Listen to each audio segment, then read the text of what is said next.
Thank you so much, President Farr. I want to thank not only the President, but the Women's Leadership Institute and Ann Call and others, and all others who invited me to come here to Mount Mary for this week. It's a beautiful campus. That's the first thing I noticed.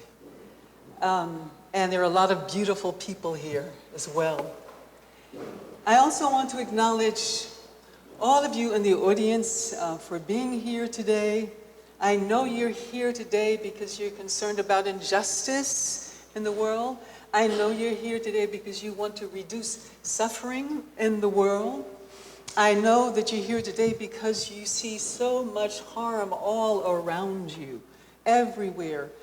Harm to our bodies, our spirits, our children, our communities, our air, our earth. Indeed, we as a culture have become experts at harming. And if we are to have a future, and the children, the 16-year-olds, the teenagers are teaching us that if we are to have a future, we need to become experts at healing. We need to learn how to be present to one another and to the earth in ways that bring wholeness and healing and holiness, instead of ways that bring devastation, discord, and domination.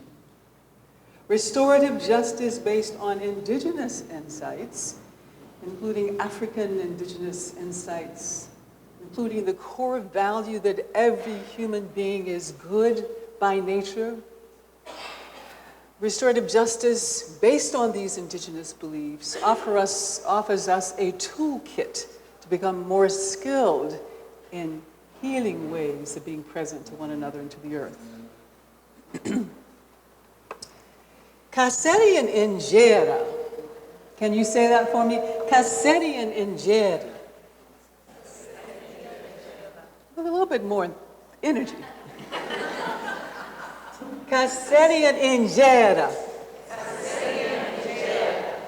This is a traditional greeting of the Maasai people who inhabit Kenya. You know, the very tall and stately people of Kenya and northern Uganda. And translated from the Ma language, it means, how are the children? This is their greeting. Whenever they meet one another on the dusty paths in the village marketplace, this question, how are the children, is always on their minds and their hearts and floating in the air. How are the children? These ancient people can teach us a lot about the centrality of caring for the most defenseless and vulnerable in our society. And it's not how are your children or how are my children, it's how are the children, how are all of the children. Sadly, we cannot say that our children, all the children of this nation, we cannot say our children are well, especially children of color. But all of the children who, can everyone hear me okay? Oh my gosh, somebody should have said something long ago. Okay, is this better? Oh my gosh, okay. You don't want to hear this cough, excuse me. Start over? Okay. I know those in the front are saying no, but since they didn't hear me, I'm going to sort of go backwards a bit. So you heard me say Kaseri and Injera, right? In the back? No? Okay. So I want to start with a traditional, can everyone hear me now? With a traditional Maasai greeting, Kaseri and Injera. And that means, how are the children? This is a traditional greeting of the fabled and fierce warrior Maasai people. They're always asking this question, Kaseri and Injeri, and it means, how are the children? Not how are your children in particular, or my children, but how are the children? This question is always on their minds and in their hearts and floating in the air. These ancient people can teach us a lot about the centrality of caring for the most defenseless and vulnerable in our society. Sadly, when we ask that question about our children in the US, we cannot say that our children are well, especially children of color. But the young people are letting us know that none of the children are well. They are deprived of the ability to dream. They may be deprived of a future. And Greta Thunberg, the incredible Swedish activist, climate justice activist, is leading the charge. And you know you have a Greta Thunberg here in Milwaukee. How many of you know her? Katie Eder. Katie Eder. Oh, everyone in this room must know about your Greta Thunberg. She spoke at the UN a couple of weeks ago during the climate conference there. She co-founded the Future Coalition, organizing youth all over the country. And on September 29th, in 1,500 cities, young people and adults struck from work and school to take action in the streets, the largest climate action ever in the history of this country, if not the world. Organized by one of your own. Let's give her a hand.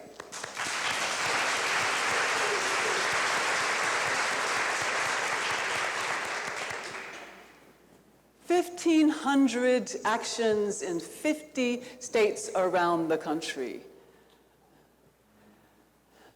I was talking about teens and young people, children of color, and how they are disparately impacted in so many ways. Black teens are 21 times more likely to be killed by police than white teens, and 10 times more likely to die of homicide. 6 times more likely to have an incarcerated parent. Immigrant children, as we see more and more today, are terrorized, drugged, and separated from their families. Black boys are 3 to 4 times more likely to be suspended from school than their white counterparts, and black girls are 6 times more likely to be suspended than their peers. And 1 in 4 black children has a currently or formerly incarcerated parent. Children with incarcerated parents perform worse across a range of social measures than children without incarcerated parents. And I understand that the 53206 zip code here in Milwaukee has the highest rate of incarceration of people of color, including young people of color. When you have an incarcerated parent as a child, you are more likely to develop learning disabilities, have a lower GPA, be pushed out of school, also more likely to develop migraines and asthma and depression and homelessness, and anxiety and PTSD and chronic disease as adults, just from having an incarcerated parent. Parental incarceration exacerbates family poverty, and growing up poor creates toxic stress and elevated cortisol, disrupting activity in areas of the brain responsible for emotional regulation and regulating anxiety, and that would, of course, be the frontal cortex. Children of the incarcerated are thus more likely to engage in trauma-driven misconduct and be suspended, expelled, or arrested at school, thus pushed into the school-to-prison pipeline. The school-to-prison pipeline is most often triggered by suspensions, by being pushed out of school for violating a rule. What happens when you're pushed out of school, of course, is that you're without any adult supervision. The parents are usually away. You're not around teachers and principals and administrators and school adults. So you're in the streets. A study from the Civil Rights Institute at UCLA shows that 1 suspension by the 9th grade makes you 3 times more likely to be incarcerated. One suspension by the ninth grade makes you 3 times more likely to be incarcerated than if you were not suspended. And you are twice as likely to drop out of school with 1 suspension. And if you look around the nation at the state prisons, you'll see that 75% of the inmates are high school dropouts. So keeping a child in school is the strongest protective factor against adult incarceration. Keeping a child in school is the strongest protective factor against both violence and incarceration. I became a civil rights trial lawyer many years ago because I thought I would be a more effective agent of social change, and I did this for 30 years. But about 15 years ago, I saw what was happening to our children. Losing their parents to mass incarceration, as I said, taking circuitous routes to school to avoid gang violence, going to more funerals in their lifetime than we at the age of 70 have gone to in our lifetimes. Experiencing sexual abuse, an epidemic of sexual abuse, sex trafficking, physical abuse at home, trauma everywhere. When I saw what was happening to our young people, I could not stay within the walls of the courthouse and in my law office. And that is when I left the safety of those places and went into the community, into the streets to do all that I could to see that our children are well. And that's when I co-founded Restorative Justice for Oakland Youth. I'd like young people in the audience to stand. Under 25, can you stand? I just want to honor you. Okay, great. That's great. Wonderful. I've already talked about how young people are leading the charge to save our future. They're saying to the adults and the elected officials, you're doing nothing about this. Excuse me. You're doing nothing to safeguard our future. You should be. Shame on you. You're not doing it. We will step up to the plate. And they are. Millions of young people. Are you hearing me? And this is a historical pattern. When I was young, long time ago, when I was in my teens and in my early 20s, I was part of the civil rights movement in the South. I was part of the children who were marching in Birmingham, Alabama. You've seen images of the children, sometimes 5 or 6, facing the dogs and the hoses. I was part of the children's movement that led to desegregation in the schools. And youth were leading the sit-ins all over the South. Youth were on the freedom rides all over the South. Youth were desegregating the schools like my little brother, Reggie. Youth were on the front lines of the movement to bring the walls of segregation, of apartheid, really, down. The same with youth in the LGBTQ movement. The Stonewall protests that got that movement going for rights for LGBTQ people was started by youth. The Arab Spring some years ago, Tiananmen Square, started by youth. The Young Lords, the Brown Berets, were youth. The Black Panthers, they started that organization when they were 19 years old. So youth have a special role to play all over the world historically when big change needs to be happened. So I just want to honor you for answering history's call and let you know that you have my support. Today, I wish to share with you a little bit more information about the school to prison pipeline. I will show you a brief video about restorative justice, just to give you an overview. How many of you have read anything about restorative justice? Oh, excellent. Okay, so this will be a review, this video, for many of you. And I will then talk about how we're stopping or interrupting the school-to-prison pipeline in Oakland through restorative justice. And then I will show you a short video of an actual circle of a young man who was returning from a period of incarceration. And the circle was, a restorative justice circle, was used to reintegrate him back into the school community in a healthy and positive way.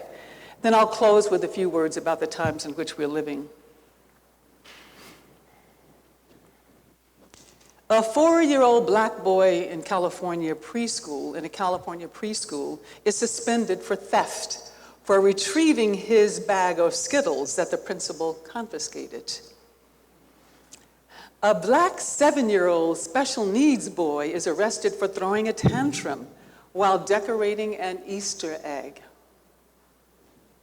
A 12-year-old Latina girl doodling on her desk is arrested by an NYPD police officer, handcuffed and walked out of school for defacing public property. I know I wrote on my desk in middle school.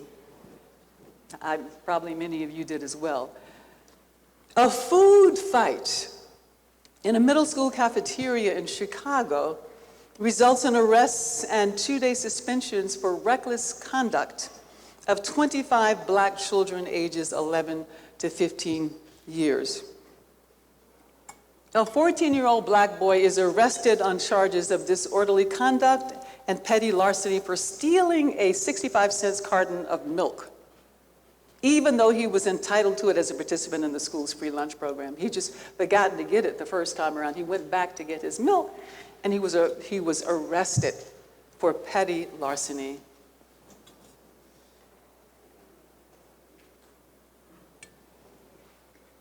A 16-year-old African-American honor student is arrested for possession of a destructive device because her science experiment went awry, even though it resulted in no personal harm or property damage. Arrested for possession of a destructive device, an honor student. A police officer violently slams a quietly sitting black girl in a South Carolina high school out of her classroom desk and across the room because she did not surrender her cell phone as ordered to do. Did you see that video? It's a high school in South Carolina. Some of you are nodding your heads. The young woman had her cell phone, was using it. The teacher asked her to put it away because she was violating the rule against using your cell phone in class. The child did not put it away. She ignored the teacher. She kept using her cell phone. The teacher then called a white security officer. He comes. He asks her to put away her phone. She refuses to. And this was his response, to body slam her. And when I see that video, and you have to see it,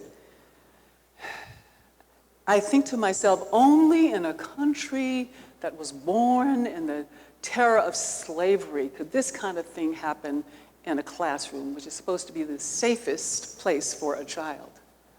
That kind of violence against a small child.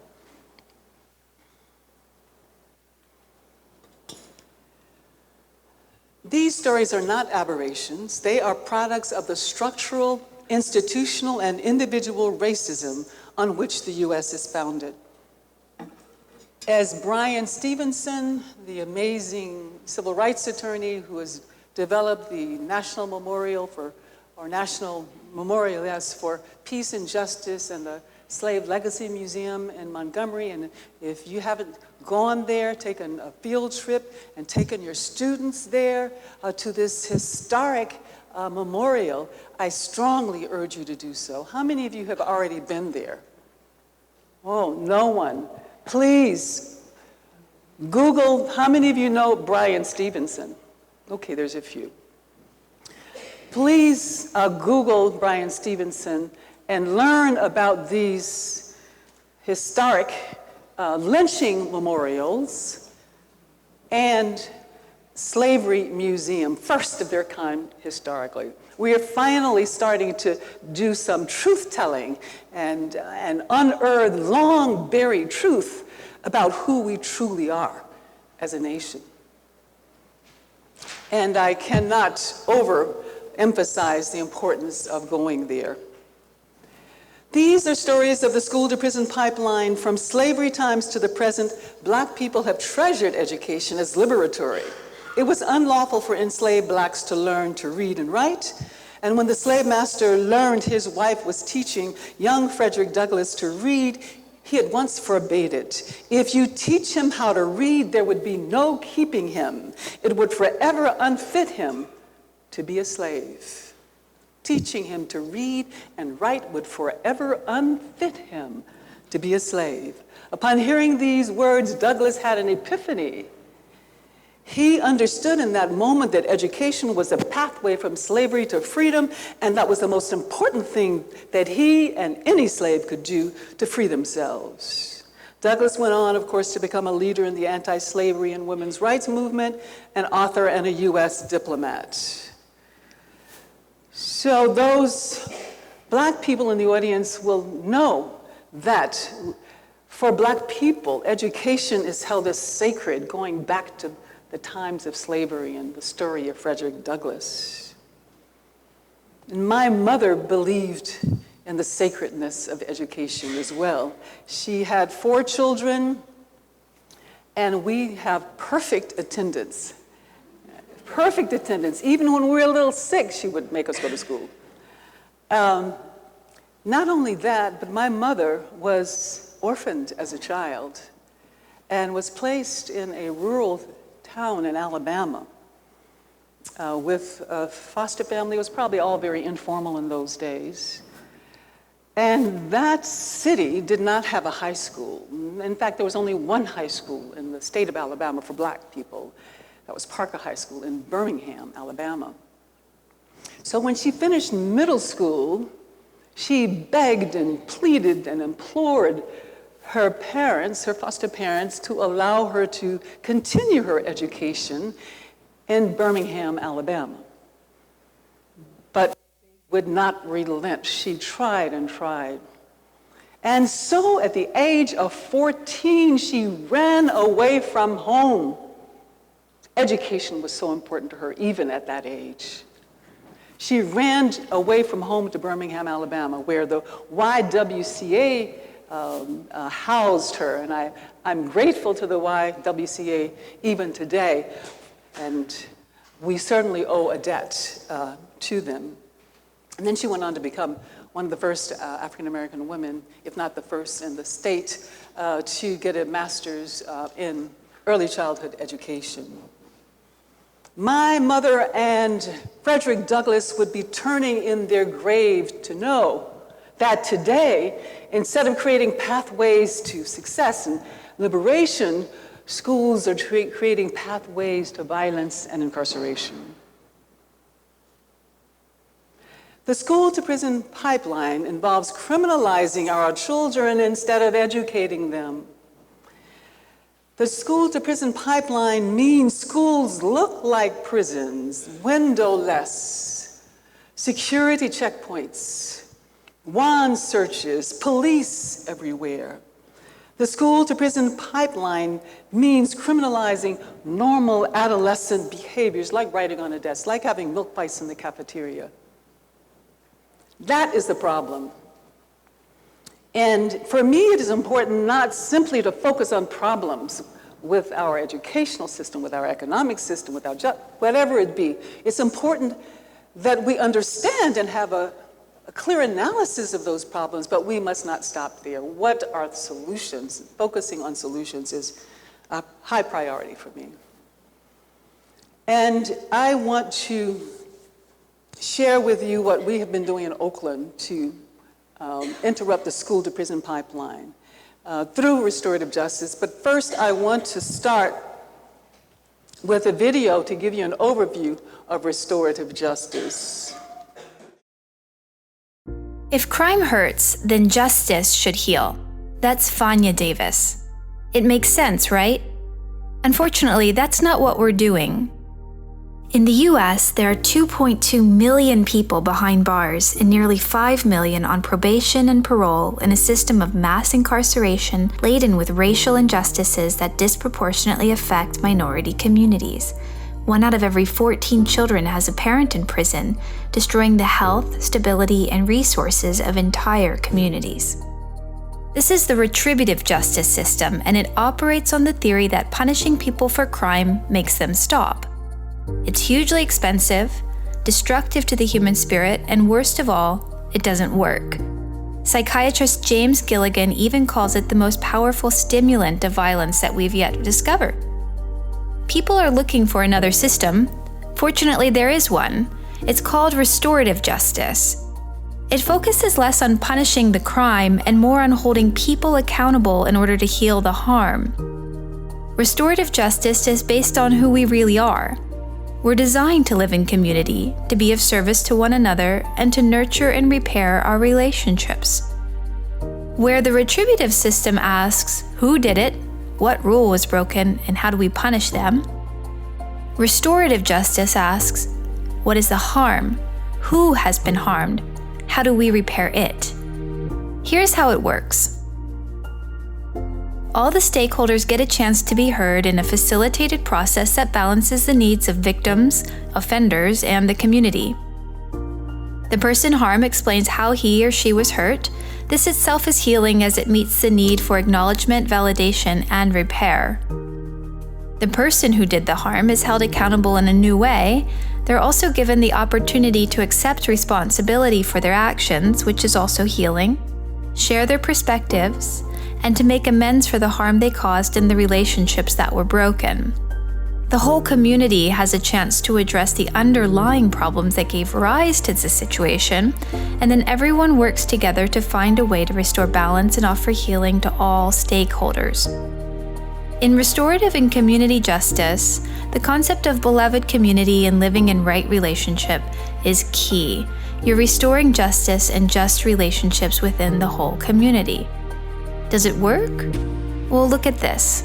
In the prison system, wherever restorative justice is tried, recidivism has plummeted. In schools, switching to restorative justice drops suspension, improving students' educational and social well-being while reducing bullying and other manifestations of violence. And it costs next to nothing by comparison. One teacher said, "Every time I used the retributive system, I lost a relationship.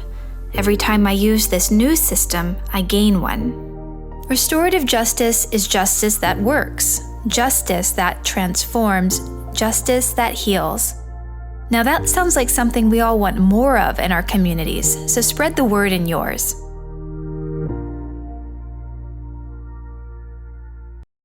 Okay, so restorative justice invites a paradigm shift from retributive justice. You could say that our retributive justice system is based on the Roman notion of just deserts. If I cause harm to you, that creates an imbalance in the scales of justice, and the only way to rebalance the scales is for harm to be caused to me. If I cause someone to suffer, that creates an imbalance. The only way to rebalance the scales of justice is for me to suffer. So you could say that ours is a system that harms people who harm people to show that harming people is wrong. Go figure, right? That replicates harm, that reproduces harm, right? And we already have too much harm, as I said earlier, in our society. Restorative justice seeks to flip the script, and instead of responding to the first harm with another harm, it seeks to heal the harm by holding the person who caused it responsible in ways that will transform that person who's caused harm, that will allow that person to grow. Let me just give you a quick example.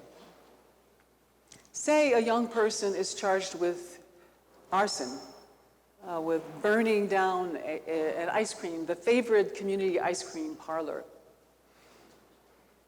Under the retributive justice system, that young man will probably plead not guilty, will have a trial, or maybe will cop a plea, but will end up going to prison for who knows how long.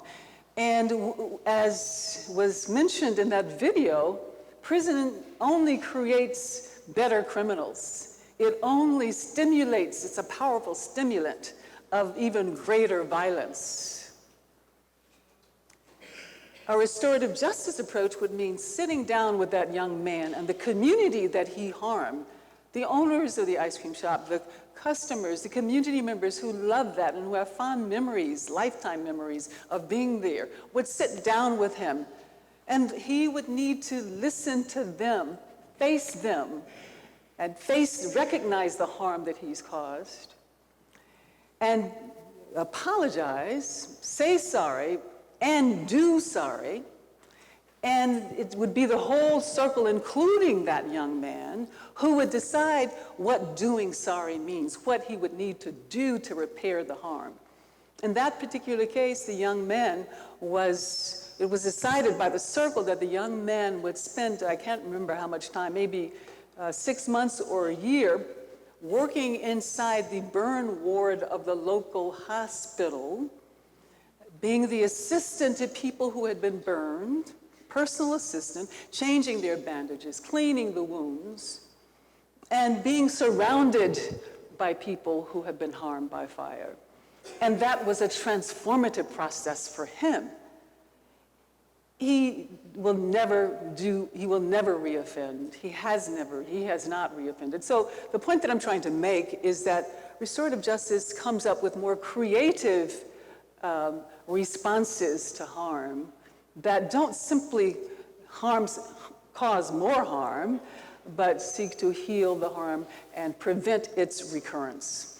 Another quick example, a young man somewhere in the Midwest of gangbanging who has been sexually abused and abandoned by his family, ends up taking up with a skinhead gang. And they go out one night on a rampage and damage a temple, a Jewish temple, and put graffiti all over it, horrible Nazi symbols. And the community of that temple decided they wanted to do a restorative justice process. So he got a real education in that circle when he had to hear the stories of people whose families had been killed in the Holocaust, in the gas chambers.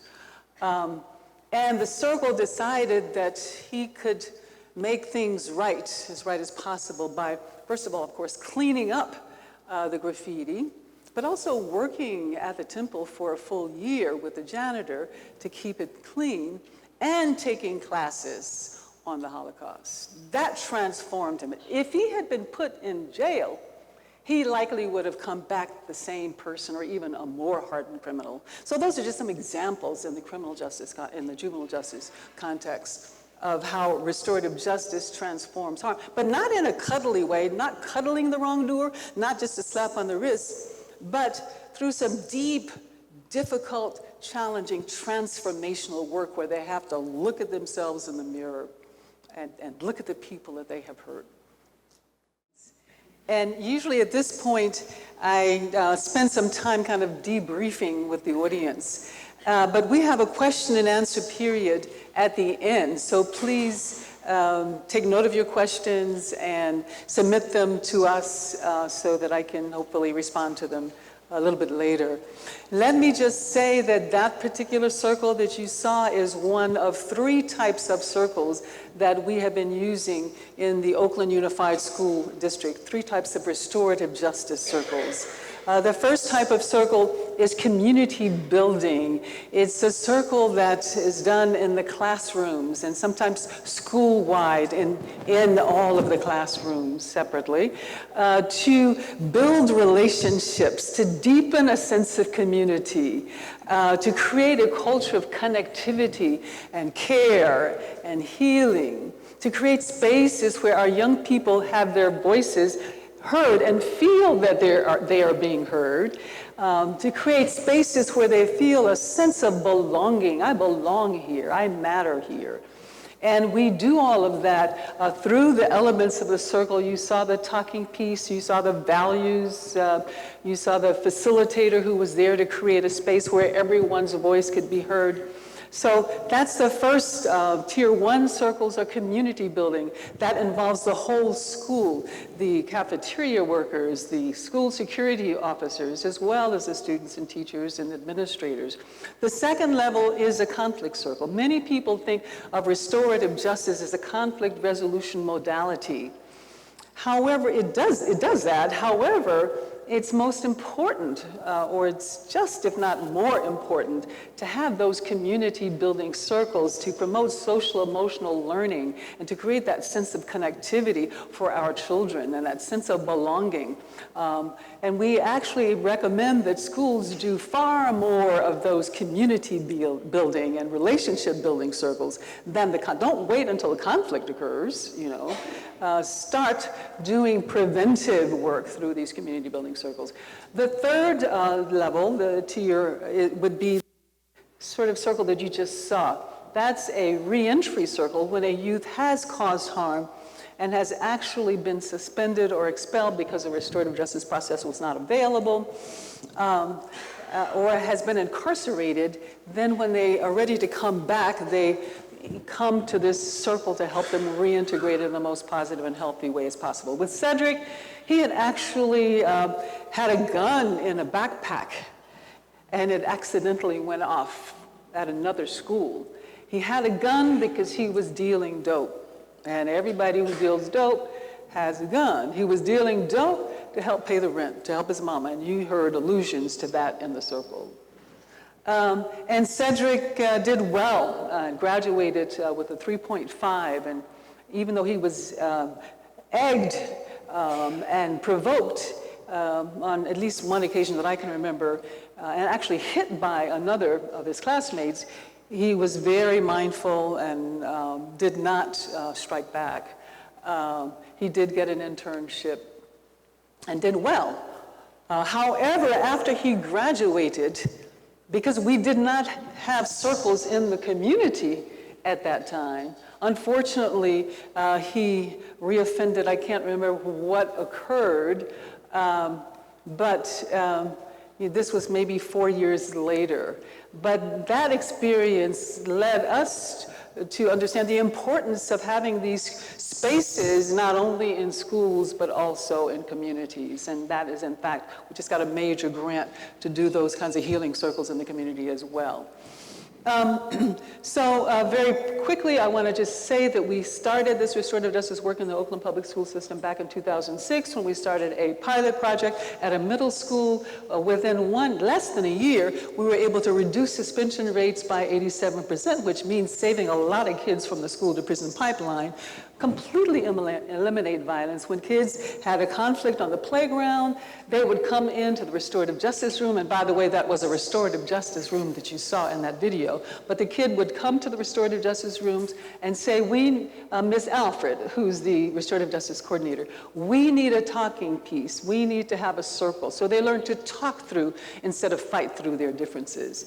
Another little story, there were 2 kids not too far from the school, 2 blocks from the school in the community. A parent or a neighbor noticed them getting into it, and she hauled them off to the restorative justice room at the school. And they sat down, and one of the little kids said, "We can't fight in school, and now we can't even fight in the neighborhood." That's right. That's right. That's what this is all about, learning to talk through rather than fight through their differences. So this pilot program got so much attention that the school district, and with youth organizing, the school district adopted restorative justice as official school policy, especially to reduce disparities in discipline, racial disparities in discipline. So there's the policy, the resolution. And by the way, the school did not simply let this beautiful resolution collect dust on some shelf. It actually put up money, millions, and hired 40 people to do restorative justice work throughout the school district. And after 3 years, these are some of the outcomes. Restorative justice schools are blue, the non-restorative justice schools are orange, or whatever that color is.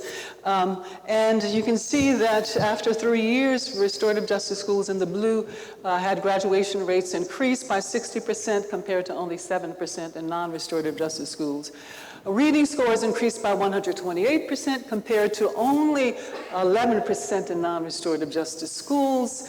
Chronic absence went down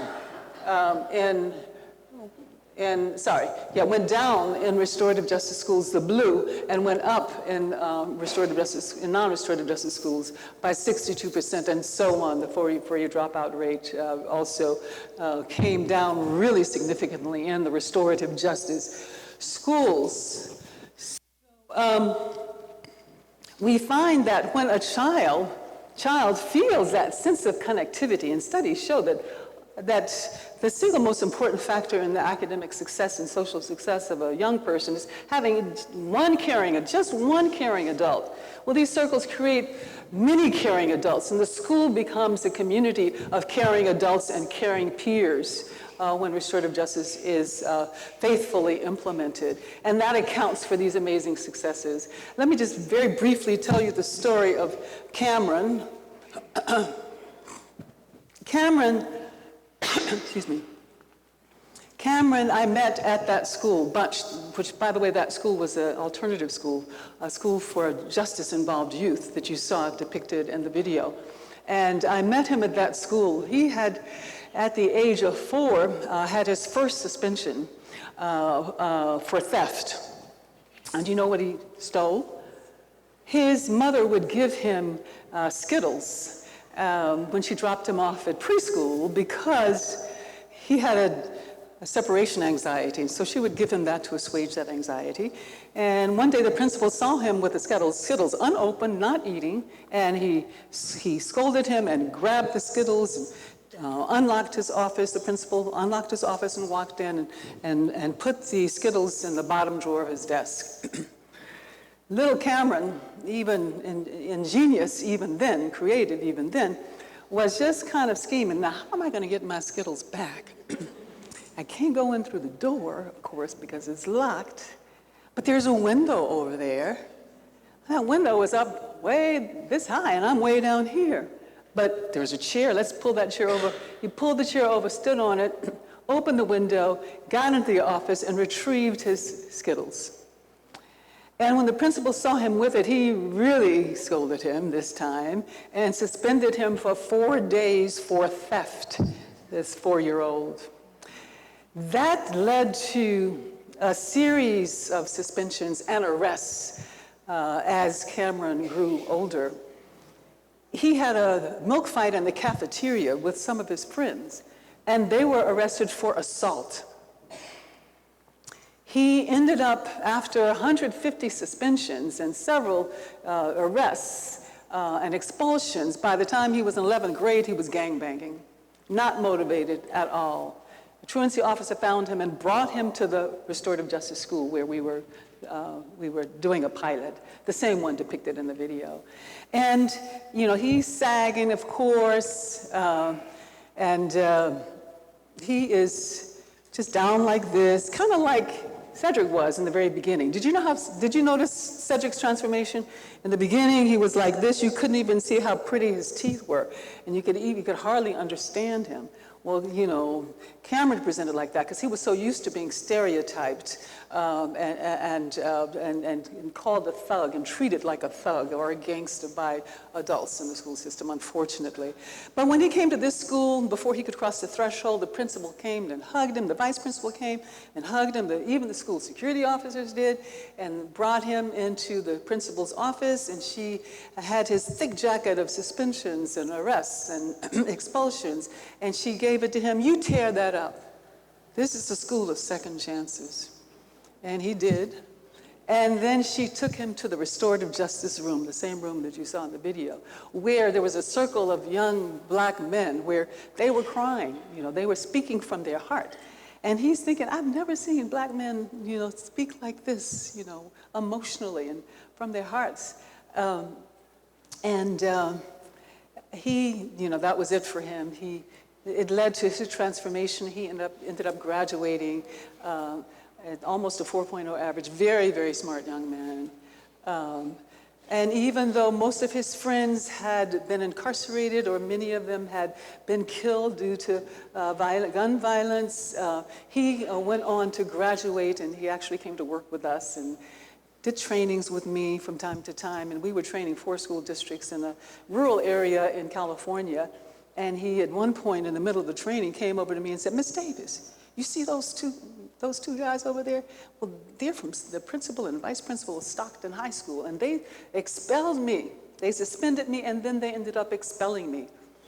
And he was very, not a trace of bitterness or recrimination. And during the break for the training, the men came over to him and shook his hand. And it was just so gratifying for me, and I'm sure for him too, for Cameron. The student is now teaching the teachers that suspensions are harmful, not only for the children, but for the school. We find that schools with high suspension rates are actually more dangerous. And communities with high suspension rates are also more dangerous. So here the student is not only the student, but the castaway, the one who has been exiled from this, is now teaching the principal that suspension is not the way to go. So I just want to close with that for now and invite our moderator to begin the question and answer period.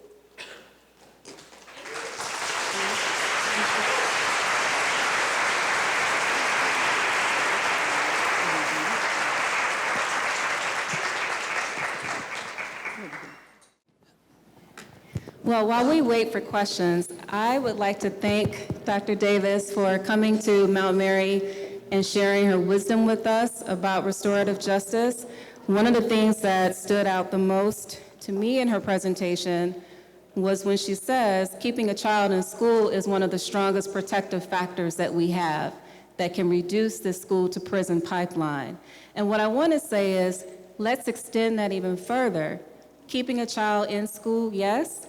Once they get into college, keeping them in college so that they can persist towards degree completion. That will contribute to the success and contribute to developing more communities for healing and hopefully promoting more restorative justice in turn. Yes, I'm totally with you. Many colleges these days are aggressively recruiting students of color, and that's important, of course. It's necessary, but it's not sufficient.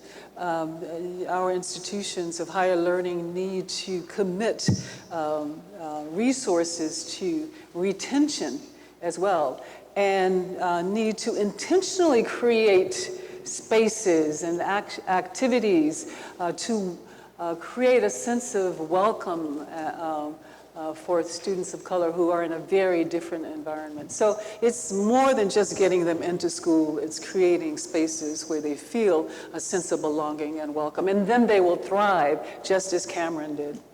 Mm-hmm. So we have a few questions here, and I'll start with the first. How can restorative circles succeed when participants must return to a classroom, a school, a community where most people are accustomed to retribution, punitive justice, and untrained in restorative justice? That's an excellent question. They are succeeding, and there are limits. There's no question about that. As I mentioned earlier, Cedric is a very good example. He did well when he was in that protective environment, that sheltered environment of a restorative justice school. But when he had to go back into a community, that was not protective and that was not necessarily positive and was retributive in many cases, he re-offended. So our response, I'm going to repeat, was to create programs where we can do this work not only in schools but also in communities. So yeah, nothing starts huge. Even the most massive trees, the baobab tree, starts as a small seed. And all we can do is to plant these seeds in many, many different places, and not just plant them, but cultivate them in our communities, in our families, with the parents, as well as in the schools with the students and teachers and cafeteria workers and school security officers, and in the justice system. That's really, all that we can do is plant the seeds and cultivate those seeds and tend to those seeds. And this is an idea whose time has come in many ways. Restorative justice is succeeding all over the nation and indeed all over the world. I speak in other countries as well about restorative justice, and everywhere I see that it is growing. It's not a panacea, it's not magic, but it's striking something, it's striking a chord in people. People want to feel a sense of belonging. They want to feel that their voice is heard. They want to feel that they're important in a community.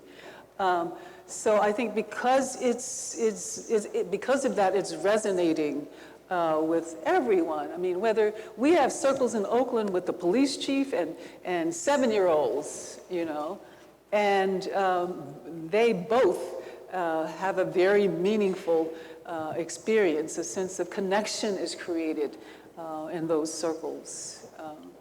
We're missing that sense of meaning, that sense of connection, because our culture is a culture that separates and divides and creates violence and isolation. And people are yearning to be more deeply involved in community and relationship.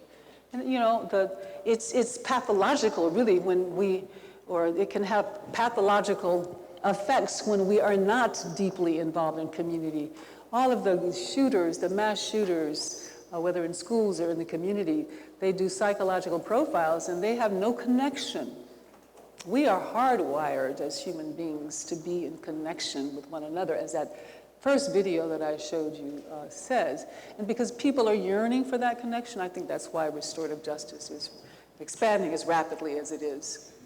So speaking to how restorative justice has expanded, one of our participants asked the question, how did you go about soliciting buy-in from other district staff to implement restorative justice practices in Oakland? From district staff within Oakland? Mm-hmm. Okay. Well, it's interesting. When we started, we didn't have a demonstration at the school board demanding restorative justice and demanding a budget, and that's not how it got started. We started under the radar. The city's Violence Prevention Fund gave us a small grant where we were able to do that first pilot that I showed you in the video at a small middle school. And when we were able to reduce suspension rates by 87%, reduce racial disparities, eliminate violence, and reduce and eliminate actually teacher attrition, when a study was done by UC Berkeley Law School with those findings, it got the attention of a whole lot of folk, principals as well as the school district. And I think, and there was some organizing as well by youth. And that led to the decision of the school district to adopt restorative justice as official policy. So a combination of social justice tactics and the science, It's interesting, I think I was in Kentucky, and a wonderful social justice organization was organizing militantly to bring restorative justice to their school district. But in the process of that organizing, they humiliated the school board president, and they talked bad about others who hold positional power within that school district. And they did it with the good intention of getting them to make a decision to commit resources to start a restorative justice program. But I mentioned to them, you know, it's important that when we organize around restorative justice, we restorganize, that's what we call it. Meaning that we try and honor the dignity, the human dignity of every human being, no matter what position they may hold in society. And that's a fundamental tenet of restorative justice. So we can't create an effective restorative justice program if it begins with humiliating other people, no matter who they are. If it begins with attacking other people, no matter who they are. If it begins with punishing and threatening other people. I know those are traditional social justice tactics, but we modify those tactics in our organizing. And we do more relational approaches. So that's important too. Mm-hmm. So how can we create trust in a circle where there are members who are a part of that circle that have historically been a part of oppressing groups? And we're talking, I guess an example, we would be talking about white people and people of color, right. White people and black people. Excuse me. Well, a basic principle would apply here, a basic principle of how we do circles, of implementing restorative justice circles.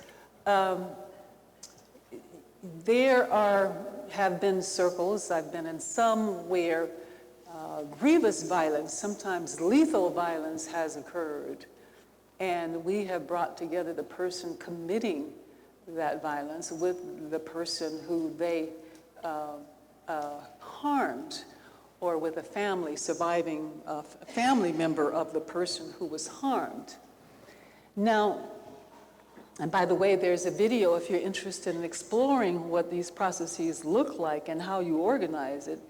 There is a video called Meeting with the Killer that is available for free online. It traces the actual process of family members meeting with the killer of their loved one.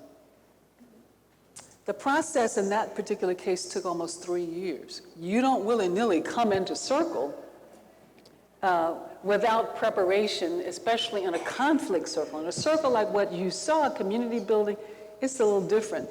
But where harm has happened, you need to take a lot of time to prepare each side before bringing them together. And primarily, you don't want the person causing harm to go into the circle not taking responsibility. We won't have a circle if that person causing harm does not take responsibility, does not recognize the harm, take responsibility for the harm, and be willing and wanting to and committed to repairing the harm. Recognizing, taking responsibility, and repairing the harm. Once a person causing harm is ready to do that, instead of minimizing and blaming the person that they harmed, then we can have the circle. Similarly, I have seen with my own eyes and in my own direct experience that when we try to talk about race, bringing together white people and black people into a circle, a restorative justice circle, will not work until each side separately has been prepared. We don't want white people coming into the circle and causing further harm. And so what we're doing in Oakland is creating these trainings for white people to prepare them to have productive discussions when they come into circle with people of color. So that's what I recommend, because if you don't have that preparation beforehand, the discussion is going to go south really quickly. You know, white people will often feel, oh, I'm not bad, I'm not a racist, and will get upset and maybe cry, and then the people of color have to comfort, everything is focused on the white person, and they've got to comfort the white person, even when Black people and people of color have been comforting white people for centuries. And so it just makes everything worse. All the more reason why it's important that we have these affinity group, white people, together amongst themselves, get themselves ready to have a productive conversation. And we have restorative justice trainings like this for white people in Oakland. And I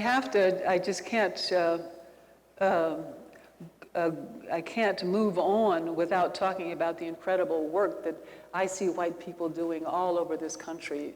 I mean, we say that the 60s was the apex and the culmination of social justice and racial justice struggles, but I think it's today for a number of reasons, which I won't mention right now. But one is what is happening with in the area of race. Everywhere I travel, I see white people recognizing and taking responsibility for and seeking to repair the harm that they and their ancestors have caused.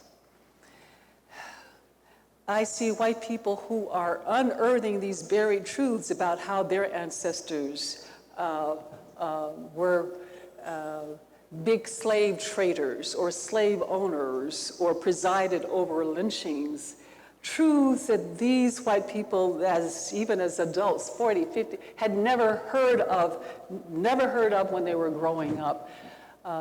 Everywhere I go, I see white individuals, researching and unearthing these buried truths about their complicity, their family's complicity with slavery, but not just doing the truth-telling, but also engaging in actions to repair the harm as much as possible by engaging in political collective action.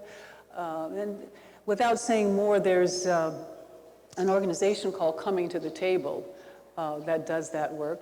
You have the Surge showing up for racial justice. How many of you know about Surge? A few, yeah.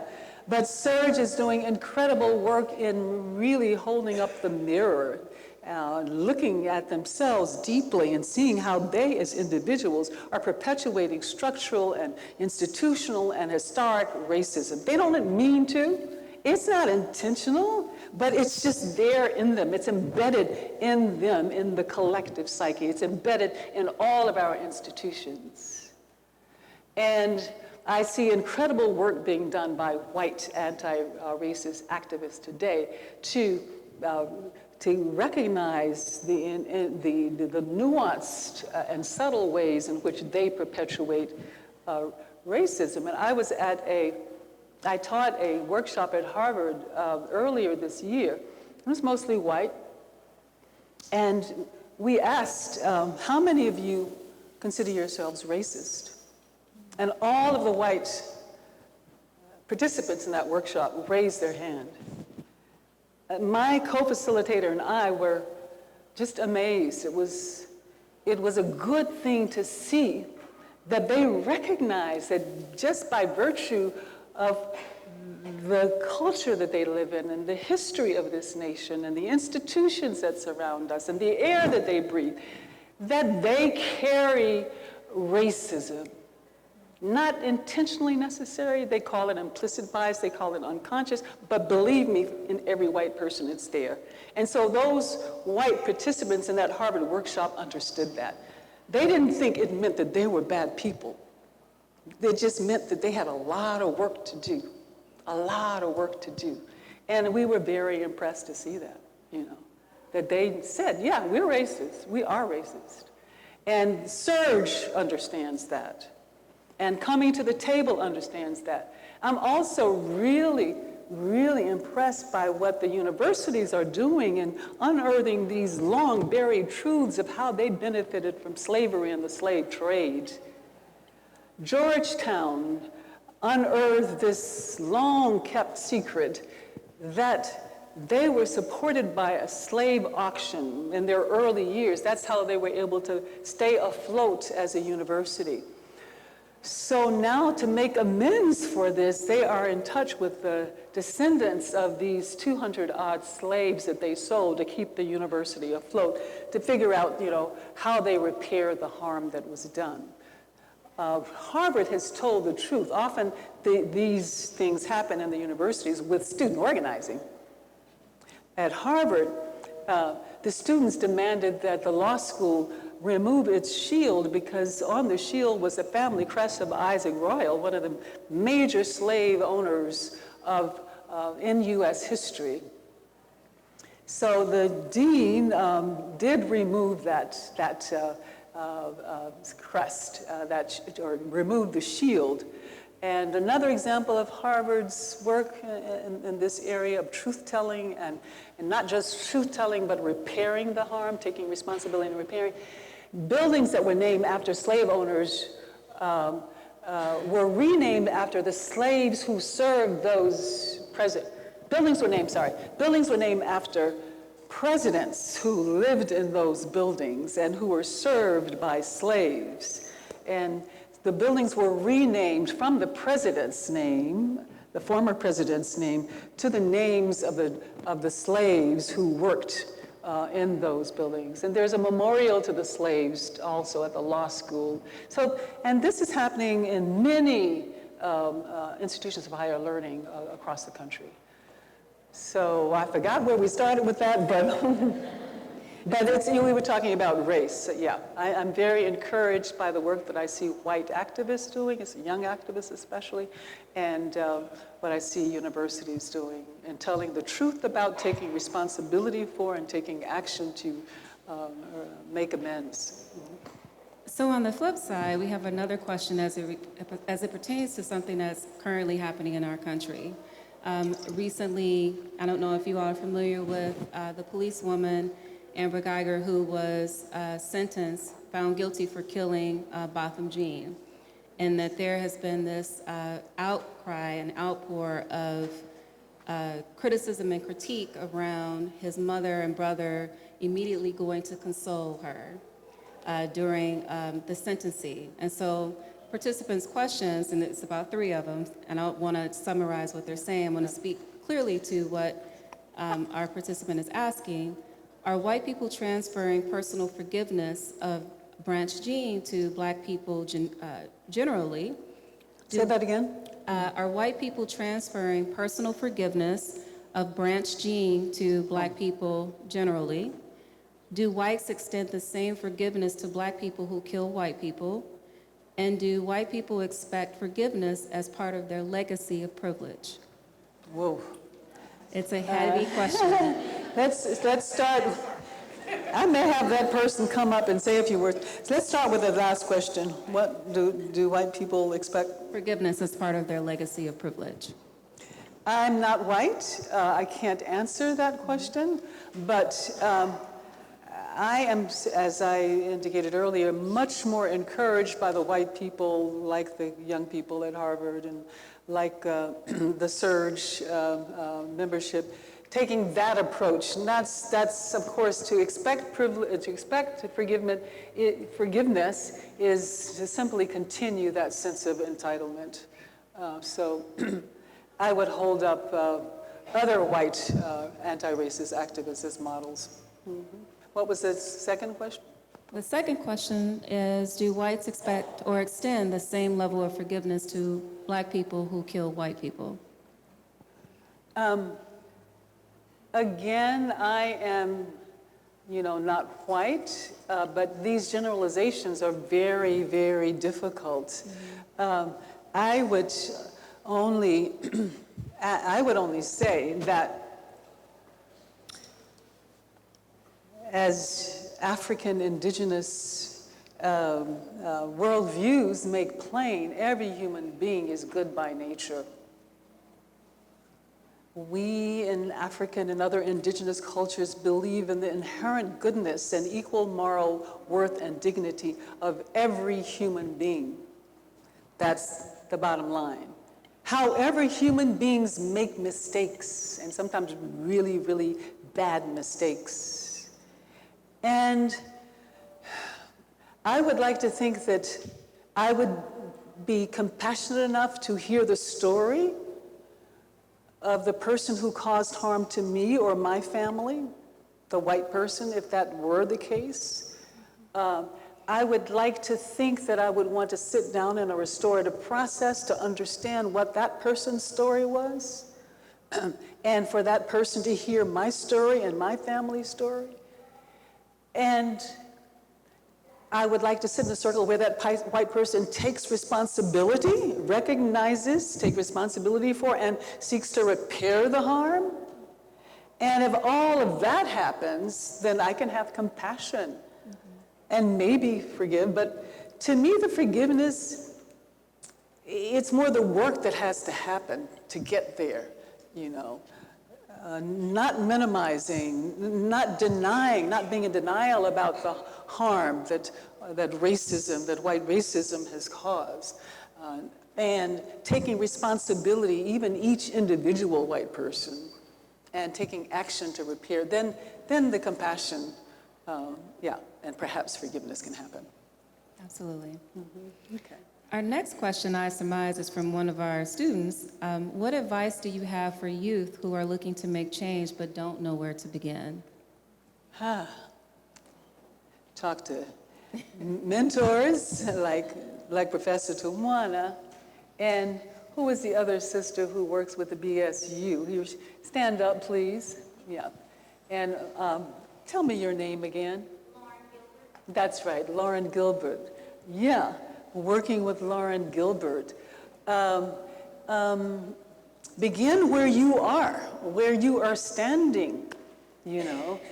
How can we promote and create an anti-racist ethic, an ethos at this institution where you are right now, where you are standing, and work with caring and aware adults like Lauren Gilbert and like you and other adults of color, but also white adults and adults of other ethnic backgrounds who are conscious.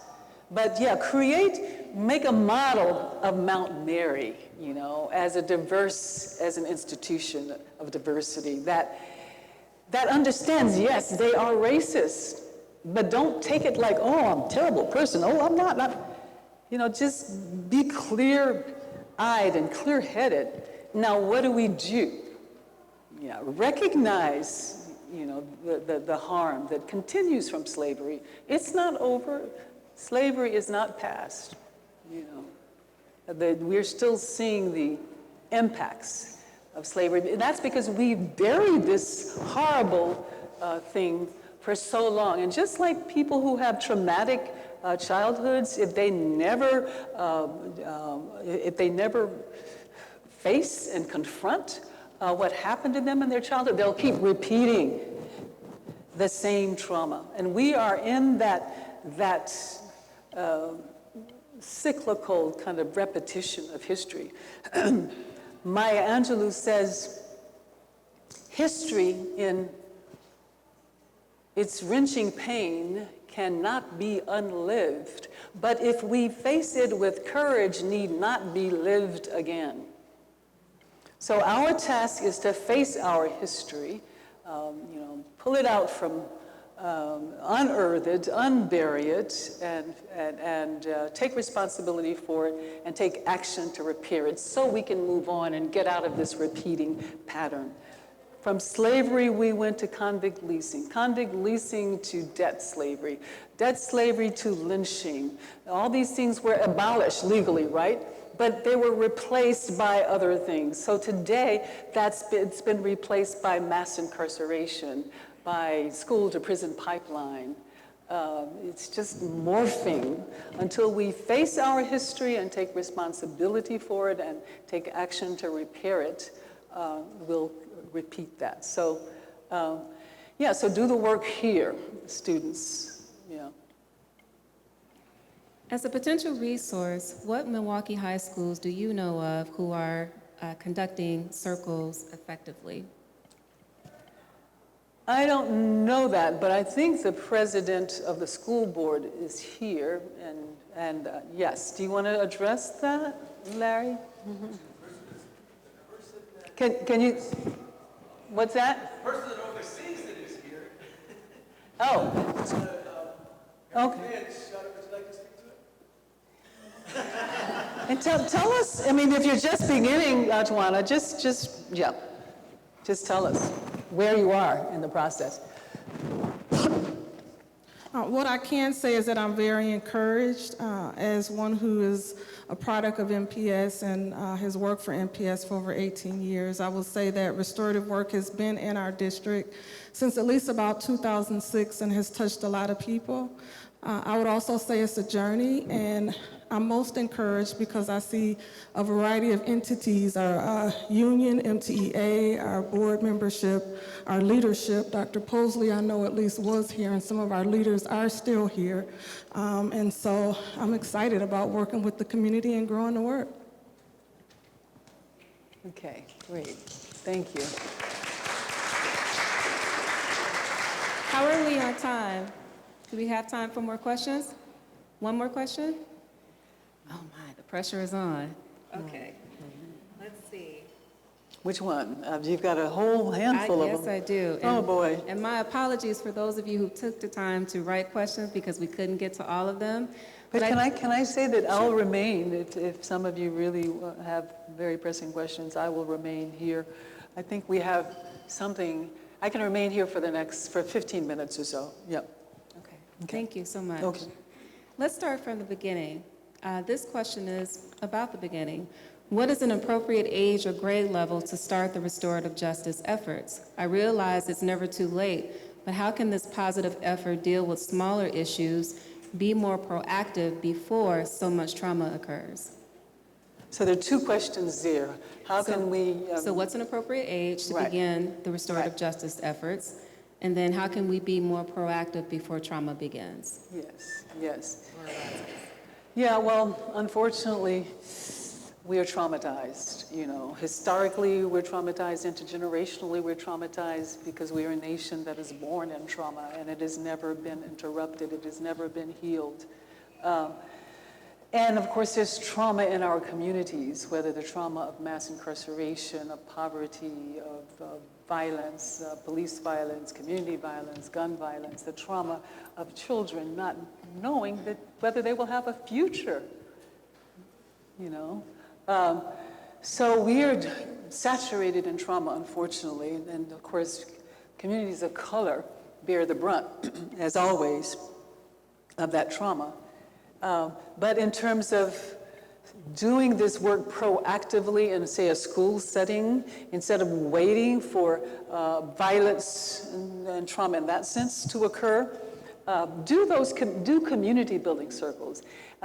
If you Google community building circle, you'll find an example of on YouTube of a community building circle that is intended to do just that, to create a sense of community, as I was saying earlier, a sense of belonging, and to help students proactively learn how to regulate their own emotions and learn how to make healthy choices. These proactive circles, community building circles that we do, promote social emotional learning and all of the 5 competencies of social emotional learning.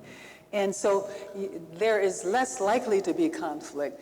For example, the kids that I mentioned at our Cole Middle School, our first pilot, after the restorative justice program, within the first year, instead of just duking it out on the playground whenever they had conflict, they learned to come in to the restorative justice room and say, Ms. Alfred, who was restorative justice coordinator, we need a talking piece. We need to sit down and have a circle. So that is proactive, an example of how these community building circles can preempt violence. And what was the other one? How early? I have always been a believer in starting at the very beginning, preschool if possible. Unfortunately, grants that we got in the very beginning were for high schools that had been in the news about the violence that was occurring there. They had gotten the negative media attention, so that was what the funders, wanted us to focus on. And that's, unfortunate, but I don't regret that we did what we did, because we were able to, as I said, change public policy so that now elementary schools, as well as middle and high schools, are doing that restorative justice work. I think the really little ones, they take to this work so quickly. And I learned that I was once at an elementary school. I think I was in a 3rd grade class. I was there on career day, where you come and you go to a bunch of classes just to talk about your work. So I talked about my work as a trial civil rights lawyer, and then also doing restorative justice. And I went from class to class, and I had my slides about Birmingham, Alabama, or Birmingham, where I grew up, and the loss of my 2 friends in the Birminghams, that's what led me to a social justice orientation, and led me to do civil rights trial law, and ultimately led me to do restorative justice. And I would just go through my PowerPoint nicely and go to the next class. But I got to this one class, it was a 3rd grade class, where I could feel that there was something going on. The kids were not happy, there was tension.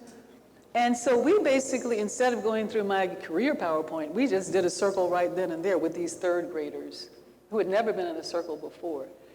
But they were able to express how they were feeling. Well, we're upset because our teacher is gone and there is a substitute and she's mean but by the end, the new substitute teacher talked and more kids talked and they apologized to her and they the future looked much brighter. But they had no training, and this all happened in about 20 minutes. And so I saw from that moment, I said, these kids get it, they're in touch with their emotions at that age. Of course, it changes as they get older. So starting early, I think, would be ideal. Unfortunately, we didn't get to do it that way, but now we do restorative justice in the elementary schools.